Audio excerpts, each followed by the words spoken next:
हुसैन चावली रहमतुल्लाह अलैह का वाकया आपको मालूम है। क्या वजह है अकबरुद्दीन अवैसी सुप्रीम कोर्ट में उसके खिलाफ, तो वहाँ क्यों नहीं अकबर अवैसी गए? R1 कॉन्स्टिट्यूएंसीज में ऐसी भी गवर्नमेंट स्कूल है जहाँ बेंच की कमी है, जहाँ इंफ्रास्ट्रक्चर सही नहीं है। Smart classroom, digital classroom, internet की तो बात ही अलग। मैं उन लोगों से उनके जमीरों को झिझोड़ना चाहता हूँ। कुछ भी अगर है तो अल्लाह के वास्ते ये नेचर को बचाने के हमारी जद्दोजहद आपके खिलाफ नहीं है। मैं गुजारिश करता हूँ अल्लाह के लिए, आप लोग चाहे हिंदू हो चाहे मुसलमान हो, वाटर बॉडीज में आप लोग FTLs में जमीन मत खरीदिए। जिसको वोट दिए झिंझोड़िए उनको, जो मेरे को वोट दिया वो भी मेरे को पूछिए मैं क्या कर रहा हूँ। तो ये 10 साल की जो मामू की सरकार रही BRS में, तो उसमें कुछ ऐसा खास तरक्की याफ्ता काम गवर्नमेंट स्कूल्स को लेके नहीं हुआ ओल्ड सिटी में। जी, बेरोजगारी की वजह से जरा नशा और हो रहा, नशे में जब पैदा हो जाने के बाद उसको अच्छी बुरी की तमीज नहीं है। आज हमारे साथ जो गेस्ट मौजूद है उनका ताल्लुक मैं बता दूं कि पॉलिटिकल करियर के साथ ही साथ आर्मी में एज अ बटालियन कोच भी जो है रह चुके। जी हाँ, मैं बात कर रहा हूं जनाब उस्मान अल हाजरी साहब की। उस्मान साहब बहुत बहुत खैर मकदम हमारे स्टूडियो में। अस्सलाम वालेकुम। वालेकुम अस्सलाम। उस्मान साहब, जैसे कि कांग्रेस से आप लीडर है और हाल ही में जो असेंबली इलेक्शंस गए उसमें आपने जो है as a contested MLA contest किया कारवान से। तो कारवान में जो है किस तरीके का डेवलपमेंटल जरूरत है, क्या चैलेंजेस है, आज जो है डिकाशन पे डिस्कशन पे आप इस पर जो है हम चर्चा करेंगे। तो थोड़ा जरा इस पे आप तफसीलात बताइए। अल्हम्दुलिल्लाह रब्बिल आलमीन, अस्सलातु वस्सलामु अला सय्यिदिल अंबिया वल मुरसलीन। हल्का असम्बली कारवान जी, हमारे मौजूदा MLA साहब 2 टर्म में 2014 से 2018-19 तक 1000 करोड़ रुपए यहाँ पर डेवलपमेंट फंड यूज करे बोल के बोले। उसके बाद फिर 849 करोड़ 18 से 23 तक खर्च हुए बोल के बोले। जी, अब ज़मीनी हालात अगर देखें तो मैं चूँकि अवाम में रहता हूँ, अल्लाह के फजल से मुसलसिल फजर की नमाज के बाद मैं कोई ना कोई मस्जिद में ना जाके नमाज पढ़ता हूँ। तो बिलखुसूस जो मुस्लिम इलाके है, मैं हिंदू मुस्लिम की बात नहीं कर रहा हूँ, लेकिन गोलकुंडा, हकीमपेट, MD लाइन्स वगैरह, अकबरपुरा, इन इलाकों में जाके देखिए रोड आज भी कई जगहों पर रास्ते बंद है। डेवलपमेंट क्यों इस तरह से सिकंदराबाद है, ऐसे न्यू सिटी के कॉन्स्टिट्यूंसीज में क्यों इस तरह से अवाम परेशानियों का शिकार है। डेवलपमेंट बोल के खोद के डाल रहे हैं।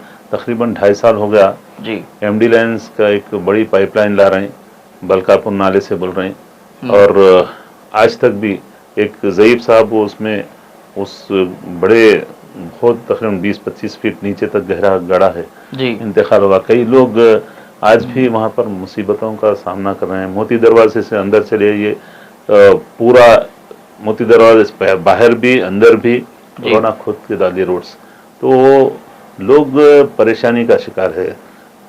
हमारे पास एरिया हॉस्पिटल है गोलकुंडा जी। गोलकुंडा एरिया हॉस्पिटल में आज की हालत ये है कि कोई बड़ा सर्जन नहीं है वहाँ पे, कोई स्पेशलिस्ट नहीं है। Orthopaedic government hospital, area hospital, government hospital जो हमारे एरिया विकाराबाद, टांडूर, वहाँ से भी पेशेंट्स आते हैं वहाँ पे। अच्छा। बहुत ही कदीम, बहुत अच्छा हॉस्पिटल है। उसके लिए बहुत सी चीज़ों का फुकदान है। अब वहाँ के पूरे स्टाफ को ही ट्रांसफ़र कर दिए। उस सिलसिले में भी हम लोग दामोदर राज नरसिम्हा साहब से भी नुमाइंदगी करे कि वहाँ पर स्टाफ की कमी है, अच्छे डॉक्टर्स की कमी है जी। अच्छा चल रहा था, डॉक्टर मजहर साहब थे, बहुत अच्छा चला रहे थे, लेकिन अचानक वहाँ से उनका ट्रांसफ़र कर दिया गया संगारेड्डी। उसके अलावा हमारे एरिया में जो डेवलपमेंट के चीज़ें बाकी है, एरिया में हमारे पास स्लाटर हाउस है, कमेला, बकरियों का कमेला, मशहूर कमेला है जियागुड़ा। उस जियागुड़ा कमेले के लिए कांग्रेस गवर्नमेंट में तकरीबन यानी उसका खरीबुल ख़त्म हुआ था, यानी स्टार्ट करने के लिए सारे मंजूर हो गए थे, प्लान बन गया था।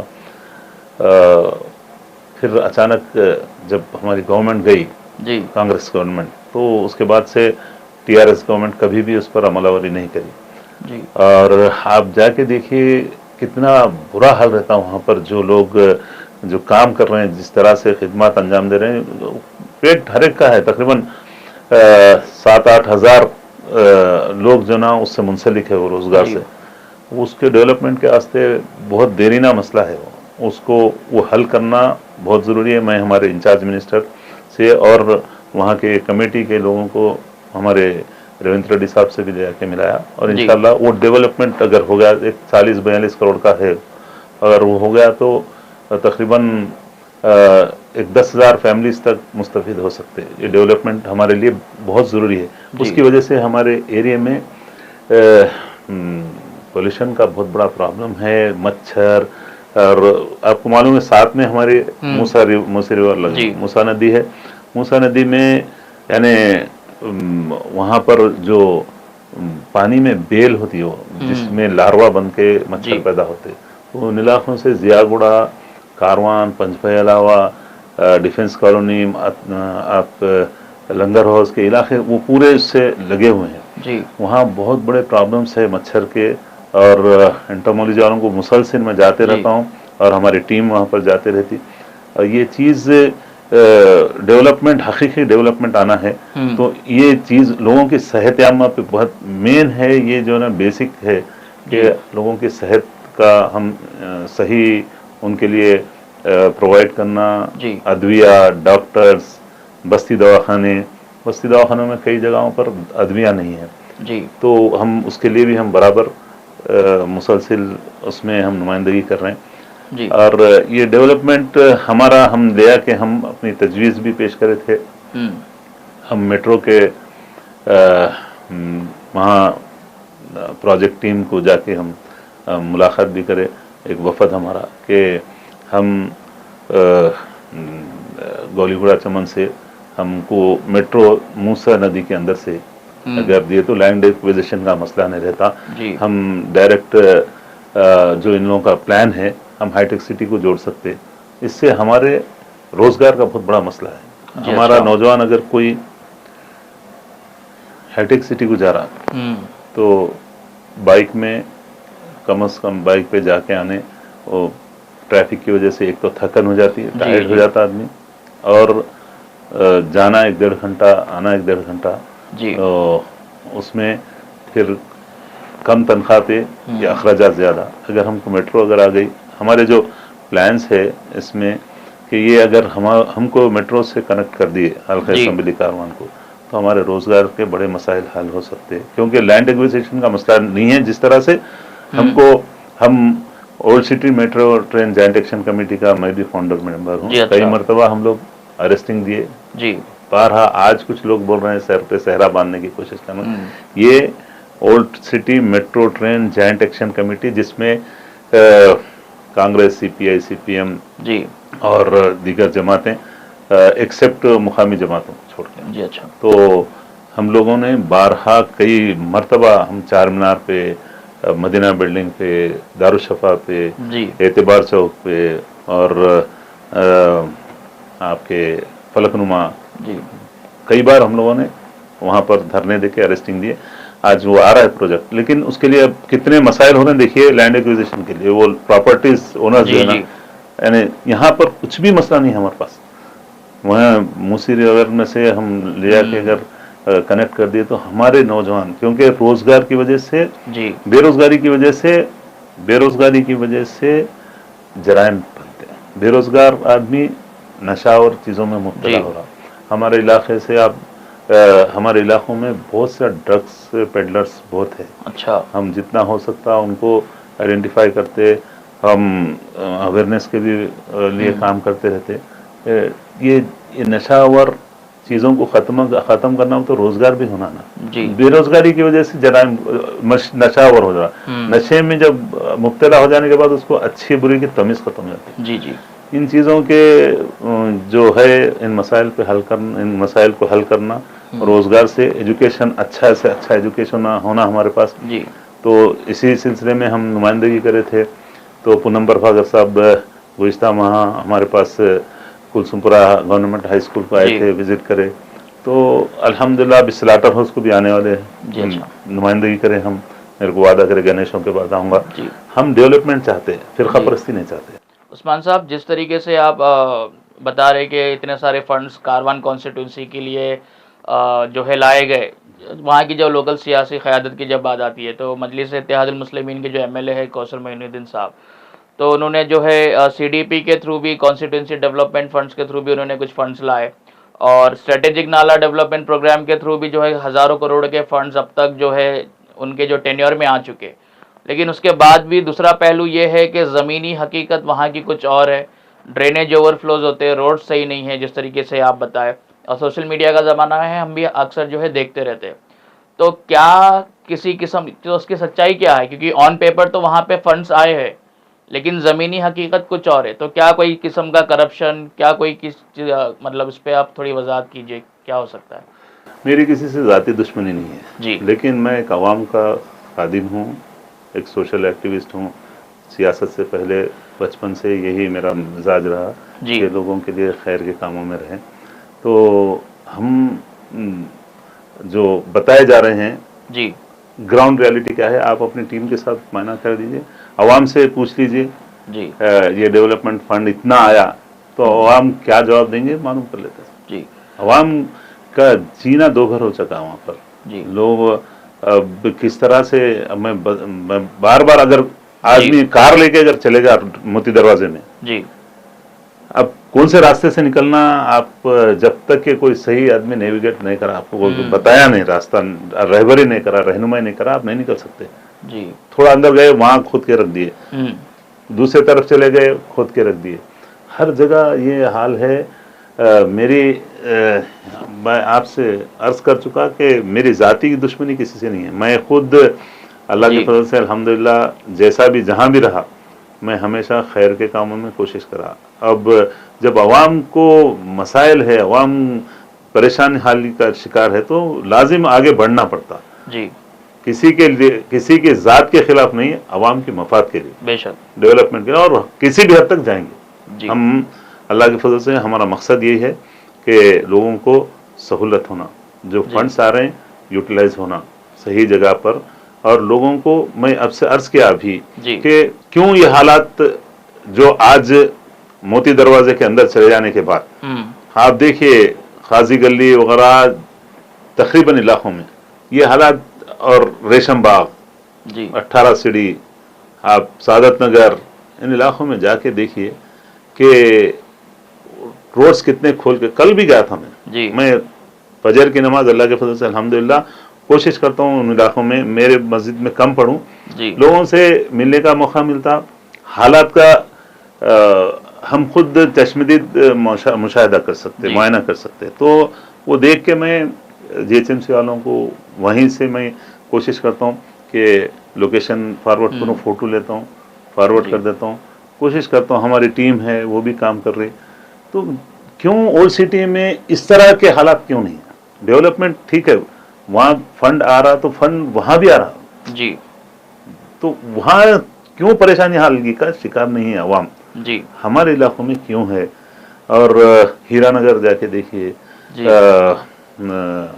कनका दुर्गा नगर देखिए, कई इलाके हैं, जियागुड़े में है, तो इलाकों में लोग, आप डिफेंस कॉलोनी वगैरह, नदी से लगे हुए इलाकों में लोगों के लिए सेहत आमा की बहुत प्रॉब्लम्स है। और पानी जो अभी बात हुई कि डेवलपमेंट फंड, फिर पीने के पानी जो है, उस पानी में पोल्यूशन भरे पानी आ रहा है। अच्छा। ड्रेनेज के पाइपलाइन में नहीं रहना है, शिकायत है, पानी बराबर सप्लाई नहीं होती। अगर सप्लाई हुई तो अगर 1 घंटा 1.5 घंटा पानी अगर छोड़ रहे हैं तो वो सप्लाई में 15-20 मिनट गंदा पानी आता। अच्छा। तो वो पानी को आप जाइए, आप खुद, मैं लेके चलता हूँ आपको, देखिए किस तरह से लक्ष्मी नगर, दुर्गा नगर, आप वहाँ पर लंगरोस के इलाकों में जाके देखिए, तो पसमानदा इलाकों में हम पसमानदा, देखिए मुरफ़्फ़े हाल तो बहुत से लोग हैं, उन्होंने बाहर से पानी खरीद लेते हैं। हम स्लम्स में हम काम करते हैं, हम कोशिश करते हैं स्लम्स के जो मसाइल है उनको यानी ज़्यादा से ज़्यादा उन तक हमारी खिदमत पहुँचे, और डेवलपमेंट वहाँ आना ज़रूरी है।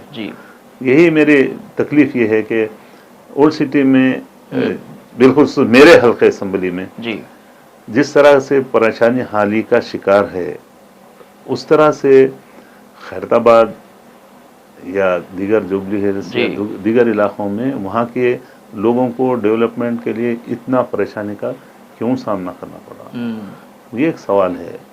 और आप हकीमपेट में जाके देखिए किस तरह से हकीमपेट में लोग ज़िंदगी गुजार रहे हैं। हकीमपेट कुंटा देखिए कैसा इलाका, किस तरह से लोगों की ज़िंदगी कैसी गुजर रही है। जी। मैं यही चाह रहा हूँ कि हमारी मकसद के डेवलपमेंट हो। कांग्रेस गवर्नमेंट आई, हम तकरीबन 7-8 साल से हम मुसलसिल, जब गवर्नमेंट नहीं थी हम बहुत मेहनत किए इस उम्मीद से कि डेवलपमेंट आए।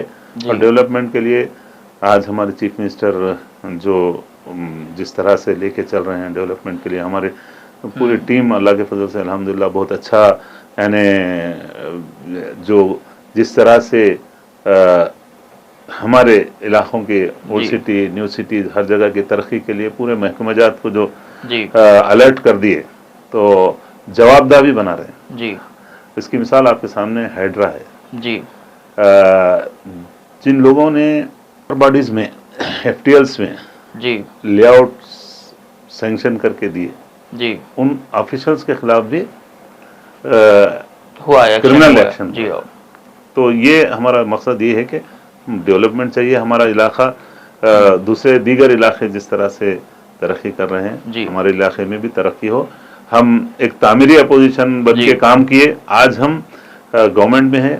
हम कोशिश करेंगे हमारे इलाकों को बगैर किसी को तकलीफ दिए कि हम हमारे इलाके की तरक्की के लिए काम करें। उस्मान साहब, जिस तरीके से आपने एजुकेशन की बात करी, तालीम की बात करी, तो कारवान कॉन्स्टिट्यूंसीज में जो गवर्नमेंट स्कूल्स है, और जिस तरीके से हमने भी देखा है कि city in charge minister Poonam Prabhakar साहब आए, हैदराबाद कलेक्टर भी आए, और लेकिन गवर्नमेंट स्कूल्स में जैसे बीआरएस हुकूमत में जो है 19,000 करोड़ का एक बजट सैंक्शन किया गया था ऑल ओवर तेलंगाना के लिए। तो ये 10 साल की जो मामू की सरकार रही बीआरएस में, तो उसमें कुछ ऐसा खास तरक्की याफ्ता काम गवर्नमेंट स्कूल्स को लेके नहीं हुआ ओल्ड सिटी में। अब जब कांग्रेस का जो एक नया बजट आया एजुकेशन को लेकर, उसमें जो है मैं समझता हूँ 21,000 करोड़ का कुछ जो है बजट है टोटल, जो 11 पॉइंट समथिंग कुछ इंक्रीज हुआ है। अच्छी बात है, खुशी की बात है।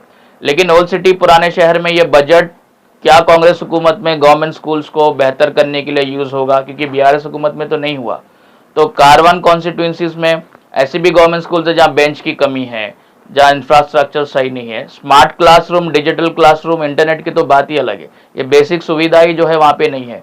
तो क्या हम इस तरीके की उम्मीद कांग्रेस गवर्नमेंट में रख सकते हैं कि तवज्जो दी जाएगी? देखिए जनाब, हम लोग जब अभी बात हुई कुलसुमपुरा गवर्नमेंट हाई स्कूल की, वो प्राइमरी क्लास के जो स्टूडेंट्स नीचे बैठे, तो हमारे मिनिस्टर भी, कलेक्टर साहब भी, दीगर हम भी साथी, हमारे जो भी मुताल्लिक़ा एमएलए भी थे जी। तो ये बस चश्मे दीद खुद जब देखें तो मालूम हुआ, तो फौरी उसके लिए ऐलान हुआ। अच्छा। वहीं पर और कलेक्टर साहब को इंस्ट्रक्शन दे दिए गए कि फौरी इनके लिए बेंचेस और ड्रेसेस, ओके, हाँ, ये फौरी प्रोवाइड करना। तो वो वादा किए 1 महीने में हम कर देंगे। तो इंशाल्लाह हम इस सिलसिले में भी वाच कर रहे हैं। और लाजिम है एहतसाब करना। एहतसाब अगर नहीं करेंगे, अकाउंटेबिलिटी नहीं रहेंगी, तो आदमी कुछ भी करने के लिए जब जवाबदार नहीं रहेगा तो यानी डेवलपमेंट में बहुत सी रुकावटें आ सकती है। हाँ, उनको ये मालूम होगा कोई वाच कर रहा है, कोई देख रहे हैं, तो आदमी काम भी सही तरीके से काम अंजाम दिया जा सकता है। उस्मान साहब, जिस तरीके से आपने हाइड्रा का बताया और कांग्रेस गवर्नमेंट की तरफ से एक अच्छा इनिशिएटिव था कि जितने भी गवर्नमेंट बॉडीज है, चाहे वो लेक्स हो, नाला हो या तालाबे वगैरह को रिवाइव कर सके, तो उसी तरीके से क्या कांग्रेस हुकूमत वक्फ के तरफ से भी एक ऐसी बॉडी बनाए जिसमें कोई आईएएस ऑफिसर, आईपीएस ऑफिसर को अपॉइंट करके जितने भी वक्फ के जायदादें जो कब्जा हो गई, जो इंक्रोच हो गई, उस पर कार्रवाई करके उसको जो है रिवाइव कर सके, इस तरीके की कोई नुमाइंदगी माइनॉरिटी लीडर्स की तरफ से की जा सकती है क्या? कोई बताइए आप। सबसे पहले हाइड्रा का आपने बात किया जी। हाइड्रा अमल में लाया जाना जी और इख्तियारात दिया जाना, ये ऐन ज़रूरत थी। क्योंकि हम बम रुकनत दौला तालाब, शायद आप याद है नहीं है, 2007-8 में हम लोगों ने मधु साहब सीपीएम के राज्यसभा मेंबर थे जी। अच्छा। एम श्रीनिवास, JK श्रीनिवास, हम लोग तकरीबन लोगों को ले जाकर वहाँ पर तब से ही जी तालाब को मिटाने की कोशिश हो रही थी, लैंड ग्रैबिंग हो रही थी। तो तकरीबन 2000 भूपोराटम करके 2000 झोपड़ियां डाल दिए थे। अच्छा और इसी तरह जमाली कुंटा, नया किला, जी वहां तकरीबन 10,000 लोगों के साथ घुस गए थे, वहां भी भूपोराटम कर दिए थे।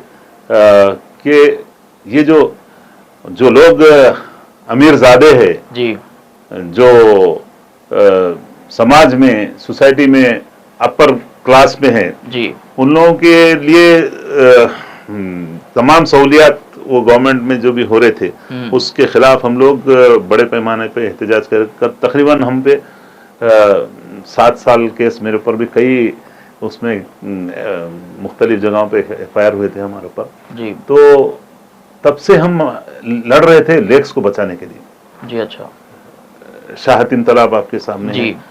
शाहतीन तालाब के लिए यानी हम लोगों ने 106 एकड़ गवर्नमेंट के रिकॉर्ड के मुताबिक, ओके। उसके बाद बतदरीज खत्म होते होते 73 एकड़ बन गया था। जी उसके बाद 5 दिन पहले भी हम लोग जब गए थे तो वहां पर बोले 26 एकड़ है वजह। ये क्यों हो रहा, ये जी। क्यों हो रहा, और इसके पीछे अकाउंटेबिलिटी नहीं थी, कोई एहतसाब करने वाला नहीं था, ये होता रहा। जी आप देखे बमरुकनदौला में किस तरह से कार्रवाई हुई। जी। हर जगह पर मैं आपके जरिए से मैं उन भाइयों को पैगाम देना चाहता हूं जो गरीब लोग हैं, सस्ते जमीना खरीद के, सस्ती जमीन है समझ के, उसके डॉक्यूमेंट्स नहीं देख के जमीनात ले रहे हैं।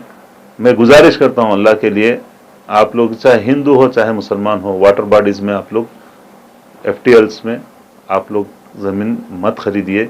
ये कभी भी, चूंकि अब ये जो इसको कानूनी हैसियत भी दे रहे हैं ऑर्डिनेंस लाके, इन लोगों को ये हाइड्रा को इतने इख्तियारात रहेंगे अब जी। कि हाइड्रा जो है मुकम्मल इख्तियारात दे दिए जा रहे हैं जहां भी, क्योंकि जो तालाब थे उसकी असली हालत में वापस लाने के लिए।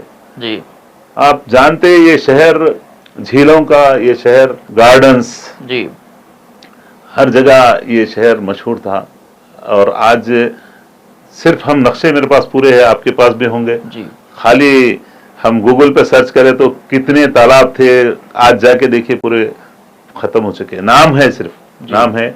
उन तालाबों को बचाने के लिए हाइड्रा बहुत अच्छा इनिशिएटिव ले रहा है। हमारे CM साहब का ये कारनामा है। जी इसमें गरीब जो है, जो मुतासिर हो रहे हैं, मैं भी दरखास्त किया, आपके जरिए से भी दरखास्त कर रहा हूं मेरी गवर्नमेंट से कि जो लोग मुतासिर हो रहे हैं, जिन लोगों को अक्सरियत गैर तालीमी याफ्ता है, जी उन लोगों को कम से कम डबल बेडरूम्स वगैरह की सहूलत देके उनको वहां शिफ्ट कर दिया जाए। जी अब अमीरों के जो जा रहे हैं तो हर आदमी खुश है उसके ताल्लुक से, लेकिन गरीब मुतासिर हो रहे हैं तो गरीबों के लिए लाजिम है, और गवर्नमेंट भी इस चीज़ के बारे में बात हो रही है कि उनको मुतबादिल कहीं शिफ्ट करके डबल बेडरूम की जो स्कीम है, उन लोगों को वहाँ कंपनसेशन तो नहीं मिलता इसमें जी, क्योंकि गवर्नमेंट लैंड को खरीदने में कंपनसेशन नहीं दिया जाता।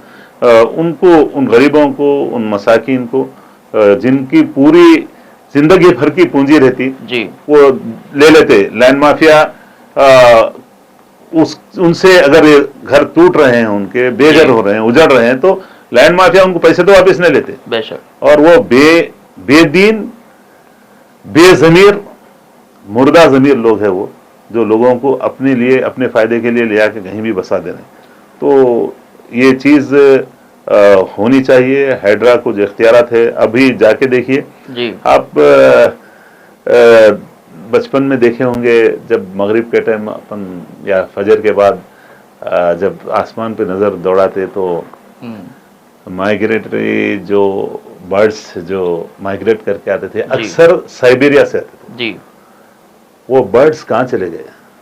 वो क्यों आते थे? ये झीलों का शहर था जी, यहाँ तालाबों का शहर था। ये वो वहां से आके बाज़ाब्ता, चूंकि जब उन इलाकों में बर्फबारी होती जी, बिल्कुल वहां पर जिंदगी मुंजमद हो जाती जी, तो वो वहां से आके यहाँ 4-6 महीने जो भी यहाँ बाज़ाब्ता यहाँ वो लोग अंडे देके वो बच्चे यहाँ पर परवान चढ़ते थे। जी। तो ये सदियों से सिलसिला था, ऐसे अचानक क्यों ये खत्म हो गए।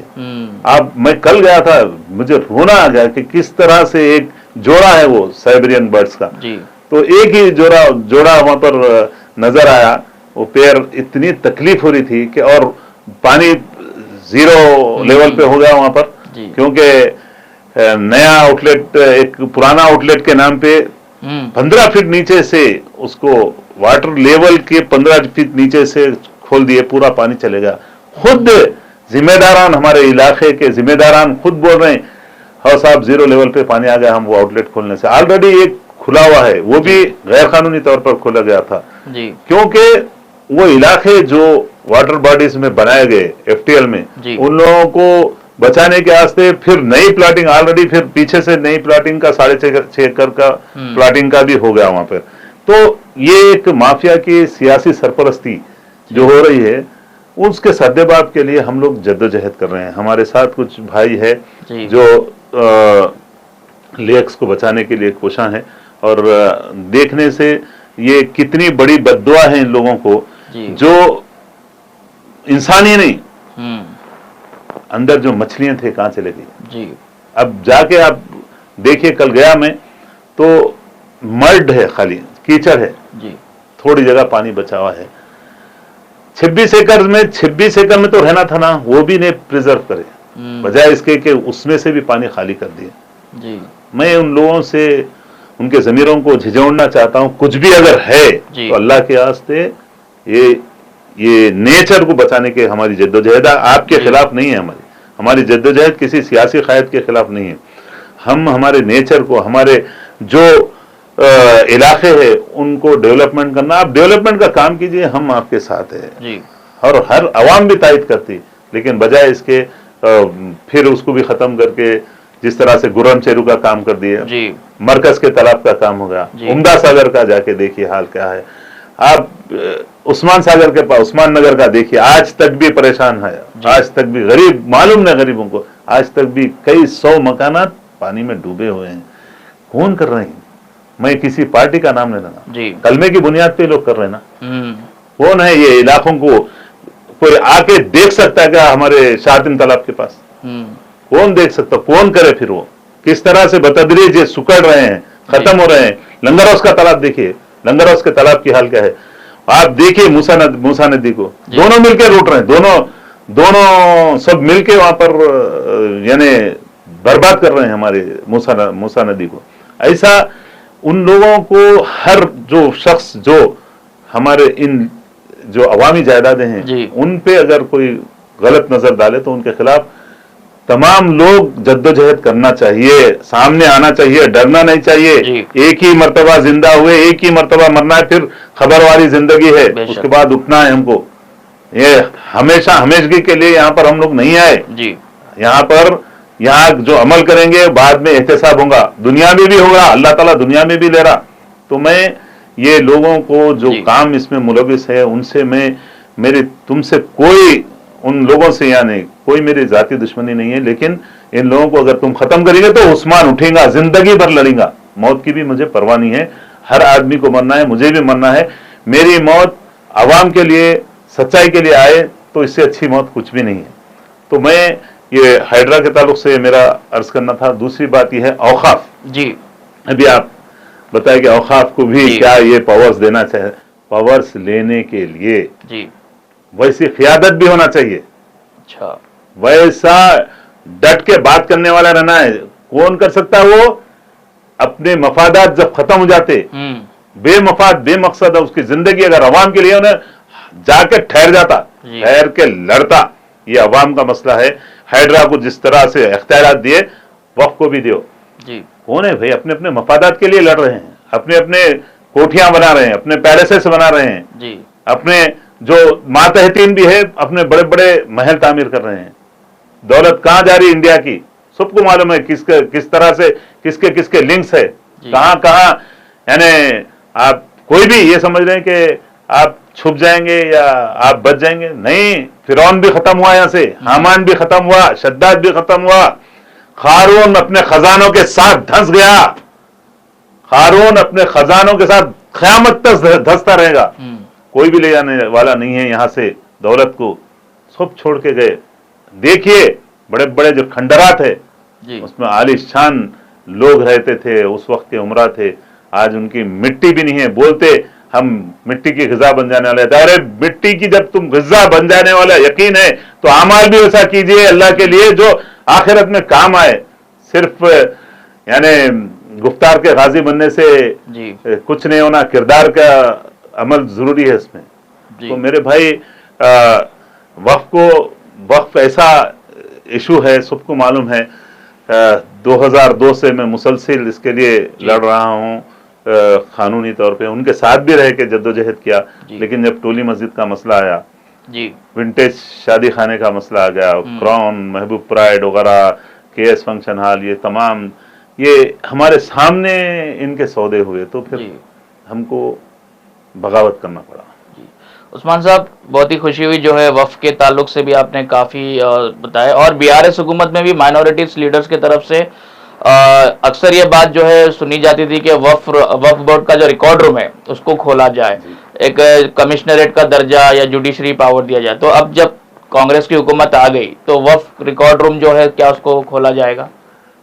2 दिन पहले मैं लगातार से नुमाइंदगी किया जी। अच्छा। तो अभी हमारे नए चेयरमैन भी काफ़ी पॉजिटिव जा रहे हैं इस चीज़ के बारे में, और नए सीईओ साहब भी आए हैं, असदुल्ला साहब, वो भी इस बारे में काफ़ी पॉजिटिव और वो काफ़ी नॉलेज रखते हैं क्योंकि रेवेन्यू से आए हैं। तो बहुत दोनों का तालमेल इंशाल्लाह बहुत अच्छा रहेगा, और इंशाल्लाह ताला चंद दिन में आप सुन लेंगे रिकॉर्ड रूम खुल जाएगा। और एक बहुत बड़ा एक शख्स था जी, वक्फ के मुकदमों को हार रहे थे, आते ही ये दोनों ने एक बेहतरीन इकदाम किया। वकील जो थे अबू अकरम साहब हटा दिए उनको। कई उन्होंने, वो एक नहीं कई लोग हैं वहाँ पर। अच्छा। जो ये टीम को, क्योंकि लीगल टीम जब तक मजबूत नहीं रहेगी हम सही पैरवी नहीं कर सकते। कई केसेस मेरे शाहकुली बहादुर में मैं स्टे लिया, हाई कोर्ट से जाके सामने वाला हमारे स्टे को हाई कोर्ट से विकेट करा दिया, तो वक्फ बोर्ड को नॉट टू इंटरफेयर बोल के ऑर्डर जारी कर दिया। अब तक विकेट पिटिशन नहीं डाले जी। तो मैं उसके बारे में बात किया, और कई चीज़ें, रिकॉर्ड रूम बहुत ज़रूरी है खुलना जी। और मैं तमाम भाइयों से औकाफ के मुतालिक जो है ये स्कैनर लेने से मैं उनके जज्बे की कदर करता हूँ, मेरे कौम के जज्बे की बहुत कदर करता हूँ। सराखों पर है उनका जज्बा, लेकिन इससे वक्त नहीं बच सकता। अच्छा, स्कैनर भी वो लोग प्रचार कर रहे जिनके हुकूमत में होते हुए, वक्फ बोर्ड की बॉडी में होते हुए, तेलंगाना हैदराबाद में होते हुए वक्फ की जायदादें लुटती रही, एंक्रोचमेंट होते रहे। दरगाह हुसैन शाह वली चले गई, बीआरएस गवर्नमेंट में जो है तेलंगाना वक्फ बोर्ड हार गया, वो साहब मौजूद थे वक्फ बोर्ड में, तो ना कभी उन्होंने, और वो साहब जो है प्रचार कर रहे हैं बचाओ बोलकर। साहब दरगाह हुसैन शाह वली रहमतुल्लाह अलैह की जब बात कर रहे हैं आप, जी, दरगाह हुसैन शाह वली रहमतुल्लाह अलैह की 1898 एकड़ जमीन है जी, प्लस उसके लोग नहीं जानते, उसके मुंतखब में है गुंतापल्ली विलेज है 300 एकड़ पे, वो जानते क्या? कई साल से हमेशा मैं मजलिस का जाती दुश्मन नहीं हूं जी, बोर्ड के मेंबर की हैसियत से जी रहे हमारे हैदराबाद एमपी साहब जी, एमएलए थे तब भी जी, बोर्ड मेंबर थे, अरसे दराज से आए जी। एक छोटा सा वाकया, ये तो हुसैन शाह वली रहमतुल्लाह अलैह का वाकया आपको मालूम है, वक्फ ट्रिब्यूनल में भी वो जीते, हमारे हक में हुआ वक्फ के फेवर में, हाई कोर्ट में भी हमारे हक में हुआ, उसमें अकबरुद्दीन अवैसी जी अच्छा, हाँ, वन ऑफ द पार्टी थे उन्होंने, हाँ, वो जीतने के बाद क्या वजह है अकबरुद्दीन अवैसी सुप्रीम कोर्ट में क्यों नहीं? दी देन गवर्नमेंट जो थी उसके खिलाफ हाई कोर्ट, सुप्रीम कोर्ट गई हाई कोर्ट के फैसले के खिलाफ, तो वहां क्यों नहीं अकबर अवैसी गए? सिर्फ फूल का हार पहनने से, जज्बाती तकरीर करने से वक्त जायदाद नहीं बच सकती। आप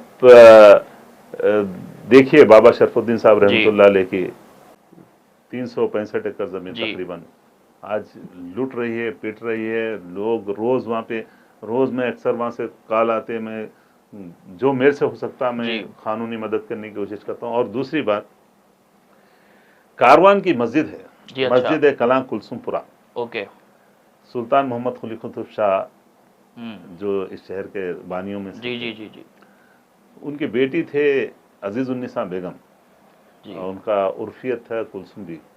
तो कुलसुम बेगम अपनी ज़ाती सरफे से उस मस्जिद को तामीर किया। अच्छा। मस्जिद कलाम, बड़ी मस्जिद बोल के नाम मशहूर है कारवान में। उसके कई यानी कमाना है जो शॉप्स है जी। उस मस्जिद के तहत, और उस मस्जिद का रेवेन्यू रिकॉर्ड मैं आपसे अर्ज कर रहा हूँ, 765 एकड़ 11 गुंठे विथ सर्वे नंबर के साथ, एक्सटेंट ऑफ लैंड, एक कौन सा सर्वे नंबर पे कितनी लैंड है उसके सर्वे कमिश्नर रिपोर्ट में है। उस मस्जिद के तहत 3 गांव उन्होंने वक्फ किए थे। एक मौजे कुलसुमपुरा जो कारवान जी, मौजे कोकुंडला, मैं जाके जलालुद्दीन अकबर साहब IFS ऑफिसर थे, स्पेशल ऑफिसर थे वक्फ के, उनसे मैं बारहा नुमाइंदगी करता रहा। तो उन्होंने एक टीम कॉन्स्टिट्यूट करे टास्क फोर्स की, बोले उस्मान साहब के साथ जाइए। तो हम लोग गए थे, अब्दुल कुद्दूस साहब थे उसमें जो प्रोजेक्ट ऑफिसर थे, और उसके साथ शुजात साहब थे जो सर्वेयर अभी भी है वो। तो हम लोग जाके देखे तो 2800 एकड़ है कोकुंडा, जो चेवड़ला के पास है जी। और फिर हम चिटियाल गए। वो चिटियाल परगी शादनगर रोड पे है। ओके। एक मुकम्मल जो चिटियाल गांव है 4000 एकड़ पे है जी। अच्छा। जुमला इस तरह से वो जमीन 7565 एकड़ से ज्यादा जमीन है। उस मस्जिद की जमीन के सदर जनाब अहमद पाशा खादरी सब साबिका MLA हो गए। जी। मेरा सवाल है जनाब असदुद्दीन ओवैसी साहब से आपके जरिए से कि साहब आप कितने मरतबा इस मस्जिद के रेवेन्यू रिकॉर्ड को सही करने के लिए बहैसियत वक्फ बोर्ड के मेंबर के आपने कितने बार नुमाइंदगी की? पाशा खादरी साहब, मजीद खान साहब के बाद मरहूम, उनके बाद सदर कितने बार MLA रहे, कब तक उन्होंने जो कितने मरतबा उसके रिकवरी ऑफ लैंड के लिए कितने दरखास्त, मैं यकीन मानिए अगर ये बता दिए, जो ज़ाहिरी सियासत बोलते हैं, मैं सियासत मजबूरी में आया हूँ, मैं जुल्म के खिलाफ उतरा हूँ, ये क्योंकि जालिम लोग सियासी सहारा लेके लोगों पर जुल्म कर रहे हैं। उन मजलूमों के हक में ठहरने के लिए मुझे 2009 में चंद्राबाबू नायडू साहब ने घर को B.Pharm भेजा था जी। तो उससे पहले उन लोगों के साथ बहुत गुजारा मैं, लेकिन जब जमीन को, मस्जिद की जमीन को पंडित की जमीन करार दे के विंटेज पैलेस बसा दिए, आज तक भी उसके ऊपर डिमोलिशन ऑर्डर है, उसके ऊपर डिमोलिश नहीं कर रहे हैं। तो फिर मैं 1742 ऑफ 2017 मैं कंटेम्प्ट फाइल करा। भाई जो वक्फ के लिए स्कैन करो स्कैन करो स्कैन करो, वक्फ को बचाओ वक्फ को बचाओ, कितने बार टोली मस्जिद के लिए बता दीजिए एक लेटर आप के टोली मस्जिद के ये विंटेज पैलेस वक्फ का है बोल के आप लिखे क्या, क्राउन पैलेस वक्फ का है बोल के लिखे क्या, महबूब प्राइड वक्फ का है बोल के लिखे क्या, केएस फंक्शन हॉल वक्फ का है बोल के लिखे क्या। ये मैं जाती उनसे कोई मुखासिमत नहीं है, जान निसार था उनके लिए, लेकिन जब ये मसले सामने आए तो लाजिम बगावत करना पड़ा, और सच्चाई के लिए बगावत करे, उनके खिलाफ उठे। और अल्लाह के करम से 2006 से मुसलसिल हम कोशिश कर रहे हैं, कई बार हमले कराए, कई बार केसेस बेहिसाब केसेस में बुक करा दिए, कोई बात नहीं है, हम लड़ते रहेंगे इंशाल्लाह, सच्चाई के गलबे तक हमारा ये मिशन जारी रहेगा। और मैं ये पैगाम देना चाह रहा हूँ मेरे उन भाइयों को, वक्फ को स्कैन करने से वक्फ नहीं बच सकता मेरे भाइयों, आप लोग आगे आना पड़ेगा, आप लोगों को यानी अमली इक़दाम करना पड़ेगा। घर में बैठ के स्कैनर के पास से वक्फ को जाके वो स्कैन कर देने से वक्फ नहीं बचने वाला है। ये आगे वाले जो आपके वक्फ के अगेंस्ट जो लोग हैं वो मुनज़्ज़म काम कर रहे हैं, वो लोग बाज़ाब्ता आपके एक्ट को ख़त्म कर देना चाह रहे हैं, एक्ट को ख़त्म कर देना चाह रहे हैं। तो उसके लिए आप लोग मुत्तहिद होइए, अपनी जिसको वोट दिए झिंझोड़िए उनको, जो मेरे को वोट दिया वो भी मेरे को पूछिए मैं क्या कर रहा हूं, पूछिए उनसे भी पूछिए। खाली बंधुआ मजदूर बन के, बाउंडेड लेबर बन के मत रहिए, सामने आइए और एहतसाब कीजिए। जब तक एहतसाब नहीं होगा तो मामला सुधरने वाले नहीं है। बेशक, अल्लाह आसानी करे हम सबके साथ। बेशक। उस्मान साहब, एक आखिरी सवाल जो है ये रहेगा आपके लिए कि जिस तरीके से कारवान कॉन्स्टिट्यूंसी से आपने एज एन एमएलए कंटेस्ट करा है, तो अगर आप एमएलए होते तो ऐसी कोई 2 चीज़ बताइए जो अर्जेंट अटेंशन की ज़रूरत है कारवान कॉन्स्टिट्यूंसी में डेवलपमेंट के ताल्लुक से। भाई हेल्थ और एजुकेशन, हेल्थ और एजुकेशन, बस गवर्नमेंट सेक्टर की। गवर्नमेंट सेक्टर, जी। मेरा एक ही मकसद, और इलाके में जो जेरे इल्तवा काम है, जी जैसे अभी मैं अर्ज किया स्लाटर हाउस का, जी ये आदमियों की जिंदगियों से जुड़ा हुआ मसला है। एक सही। मरतबा मेरे साथ चलिए, किस तरह से वो लोग काम कर रहे हैं वहां देख सकते हैं, और खरीदार भी वो जी। कितने मुसीबतों का सामना करना पड़ता है उसको, ये भी देख सकते हैं। ये चीज होना है। जी। और हमारे जिस तरह से रिवर फ्रंट की तरह हम यहाँ पे बनाएंगे, जहाँ लंदन का जो है उस पैमाने पे, उससे जी। पहले भाई याकुतपुरा में एक लंदन ब्रिज बना है ना, जी, डेवलपमेंट जी, मॉडल। जी, जी, जी, उस्मान साहब, बीआरएस हुकूमत में मॉडर्न इंटीग्रेटेड का बहुत कॉन्सेप्ट था जी हाँ। कि मार्केट्स को, मंडी को डेवलप किया जाएगा, तो मामू की सरकार में इस तरीके का प्रोजेक्ट कभी जियागुड़ा में नहीं कराई जमात? कभी जियागुड़ा ही नहीं। आप आके देखिए, लोग बहुत परेशान हाली में जिंदगी गुजार रहे हैं जी। उन लोगों की बेसिक सहूलियात कम से कम वो प्रोवाइड। मैं अल्लाह रहम करे, मुबालगा आरई से अल्लाह बचाए, रियाकारी से अल्लाह बचाए। हमारा एक ही मकसद जो आपसे अर्ज किया जी कि हमको डेवलपमेंट चाहिए। बेसिक जो रिक्वायरमेंट है मुकामी अवाम के, हमारे जी। वोटर्स के, वो उन तक पहुंचाने की हम कोशिश करेंगे, अगर अल्लाह हमको मौका दिया तो। जी। नहीं तो उसके बगैर भी हम जी। हम एमएलए बनो नए बनो, हमारा मिशन ये है खिदमत खल्क। और खिदमत खल्क का मतलब ये नहीं है खिदमत मुस्लिम नहीं है जी, ये तमाम लोगों के तमाम लिए, लोगों के तमाम लोगों के लिए खिदमत करेंगे। साथ ही साथ इंशाअल्लाह ताला जिस तरह से जी नर्मदा बचाओ आंदोलन शुरू हुआ, जी मैं पैगाम दे रहा हूं, land mafia, political land mafia, Usman का या कत्ल करा देना आप लोग, या फिर आप मेधा पाटेकर का नाम जानते हैं किस तरह से लेके चले। वो एक खातून होके यहाँ अल्लाह के फजल से इंडियन आर्मी का कोच है। इंशाअल्लाह ताला आपके तमाम मंसूबों के लिए जो गलत है उसके खिलाफ उस्मान लड़ते रहेगा। और जो नेचर के जो दुश्मन बने हैं आप, जो इंसान ही नहीं, चरिंद परिंद, वो मछलियां कहाँ गए, कम से कम सोचो, उनको उनकी आजादी छीन लिए, वो परिंदों की आजादी छीन लिए आप लोग। अगर जमीर है तो अभी भी तौबा कर लो, नहीं तो हम जद्दोजहद करते रहेंगे। आप जो कर सकते करिए, हम कानून के दायरे में रह के हमारे इलाकों के डेवलपमेंट के लिए, हमारे तालाबों को बचाने के लिए, हमारे अवामी इमलाक को बचाने के लिए, अवामी सहूलियात के लिए हम लड़ते रहेंगे। और इसी तरह अगर हमारी मौत हो जाए, इससे बेहतर कोई मौत हमारे लिए नहीं है। इंशाअल्लाह ताला इससे अल्लाह राजी होगा। आप भी आइए, आप भी काम कीजिए डेवलपमेंट का। आप तमाम लोगों को पैगाम है, आइए, लोगों के लिए अल्लाह ने आपको बनाया है ना, खाली वमा खलक़तुल जिन्ना वल इंसा इल्ला लियअबुदून, के जो अल्लाह ने बोला हमने इंसानों और जिन्नों को नहीं पैदा नहीं किया मगर उसकी इबादत के। उसके बाद क्या बोल रहे हैं, लोगों के, आपके पड़ोसी की, आपका पड़ोस, आप मुसलमान नहीं हो सकते। अल्लाह के रसूल सल्लल्लाहु अलैहि वसल्लम फरमाए, अल्लाह की कसम वो मुसलमान नहीं हो सकता, अल्लाह की कसम वो मुसलमान नहीं हो सकता, अल्लाह की कसम वो मोमिन नहीं हो सकता। जिसका कौन अल्लाह के रसूल सल्लल्लाहु अलैहि वसल्लम, सहाबा कराम रिज़वानुल्लाहि अलैहिम अजमईन फरमाए, कौन है अल्लाह के रसूल सल्लल्लाहु अलैहि वसल्लम, तो वो जिसका पड़ोसी उससे खुश ना हो। अल्लाह के लिए अच्छा पड़ोसी बनिए, चाहे वो कोई भी मजहब, हाँ, इसमें जी किसी खास मजहब के लिए नहीं है। जी, पड़ोसी कोई भी हो, आप अगर ऐसा रहेंगे ना, ये फिरका परस्ती का खात्मा हो। बेशक। आप गाली देने से, किसी पार्टी के किसी लीडर को पार्टी गाली देने से इस्लाम फैलने वाला नहीं है। 15 मिनट 20 मिनट बोलने से कुछ भी नहीं होने वाला है। दावत का काम करना पड़ेगा। आप नाम लेते, वोट लेने से पहले आपको वास्ता है पीराने पीर का, आपको वास्ता है ख्वाजा अजमेरी रहमतुल्लाह अलैह का, आपको वास्ता है यूसुफ बाबा शरीफ बाबा रहमतुल्लाह अलैह का।